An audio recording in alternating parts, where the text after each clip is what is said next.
ka am teriw am balmaw k'u fo kabini Burkina Faso président le capitaine Ibrahim Traoré kabini atara Mali la ale ni anga président le colonel Assimi Goïta u ye ɲɔgɔn ye kɛ o kɔfɛ président premier ministre Apollinaire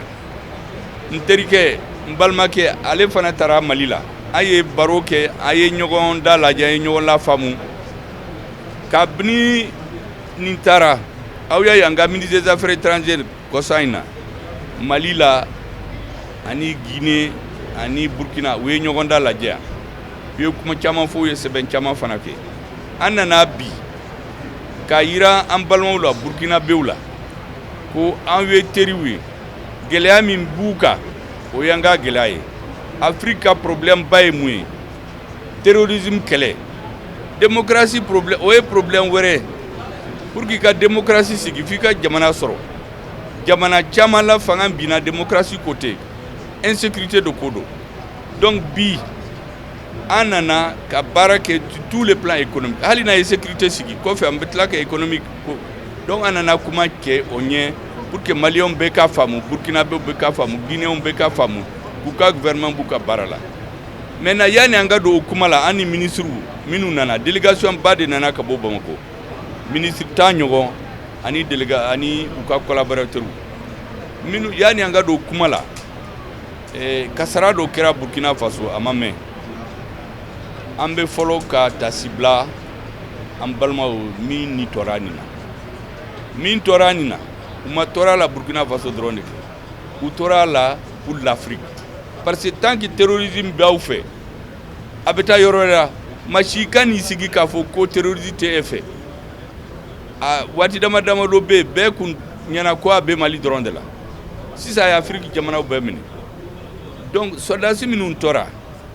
u tora au nom de l'Afrique donc o ye o kɛra mun na pour que k'aw décourager k'aw ɲɛmɔgɔw k'u yira k'a fɔ ko olu tɛ se u yɛrɛ la n bɛ fɛn dɔ fɔ n balimaw ye condoléance kɔfɛ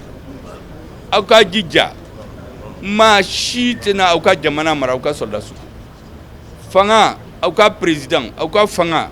pour que ka se ka baara kɛ fo ka soldats ka se ka baara kɛ ka kɛlɛminɛnw sɔn k'a d'u ma aw cɛsiri o bɛɛ k'aw décourager aw kana décourager fewu Mali tɛmɛna ɲininka o waati dɔw kun bɛ yen maga kɛmɛ ni mugan bi naani o de bɛ sa duguw la o de bɛ sa soldats kan la Ala barika la bi an tɛmɛn'o kan donc sisan u bɛ k'aw décourager africains ka kɛlɛ u b'a gagner parce que c'est une guerre juste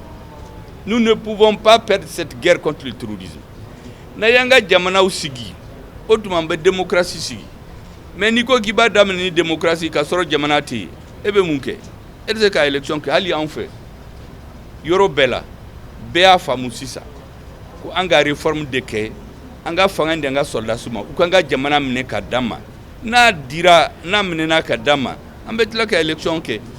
mais pour que an k'an décourager an ka jamana ka tiɲɛ an bolo o tɛ k'an ka soldats lagosi k'u faga k'u tɔgɔ dugu fɔ dugu la pour que an ka to défense t'an bolo jamana si tɛ se k'i jɔ ni défense ɲuman t'i bolo n'i ma kɛlɛminɛn sɔrɔ k'a di i ka soldats ma bɛɛ b'a dɔn u bɛ min ma u b'a fɔ min ma ko on les appelle tirailleurs sénégalais bɛɛ b'a dɔn k'u majorité u bɛ bɔ Burkina Faso ni Soudan kɔrɔlen Haute-Volta ni Soudan u bɛ bɔ yan de donc bɛɛ b'a dɔn que cɛfaraw de bɛ u ka jamana la mais u b'a fɛ k'aw décourager k'aw lagosi ka kɔngɔlo yɛlɛma pour que aw ka se k'a fɔ ko an tɛ se ka foyi kɛ n'an ma dɛmɛ bɛɛ y'a ye min kɛra Mali la maa si ma Mali dɛmɛ san kelen kɔnɔ a ye kɛlɛminɛnw minnu san a bɛ tɛmɛ min sara san 30 o ɲɛ mun de y'o kɛ parce que président nana jamanadenw sɔnna k'u cɛsiri pour que jamana ka bɔ nɔgɔ la an b'o sira gɛlɛya bɛ yen c'est vrai au Mali jusqu'à présent mais an b'a dɔn tant que terrorisme ban yɔrɔ dɔ la yɔrɔ dɔ tɛ se k'i lafiya n'o tɛ e bɛ se k'a faamu cogo di jamanaw dɔw la base caman bɛ yen jamanabɔ bɛ kɛ base la ka force spéciale bɛ yen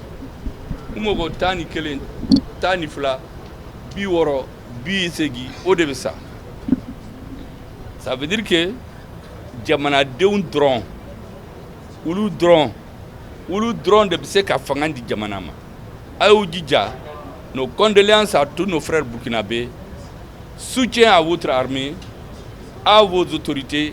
pour sauver l'Afrique. Parce que nos soldats vont nous sauver, Inch'Allah.